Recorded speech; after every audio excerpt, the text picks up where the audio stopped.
No vídeo de hoje falaremos um pouco sobre a participação final nos aquestos.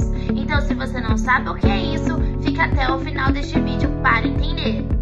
Este é um regime de bens no casamento que combina as características do regime de separação total de bens, que seria durante o casamento, e também da comunhão parcial, que seria no momento da dissolução do casamento.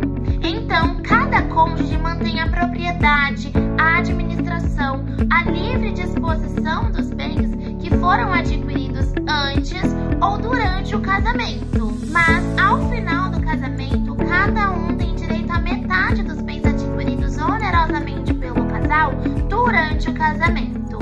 Caso tenha te interessado esse regime de bens e você quer saber mais sobre este assunto, entre em contato com o nosso escritório, pois assim poderemos te ajudar. O meu nome é Ruth Ellen Valadares e faço parte da equipe Magnus Advogados.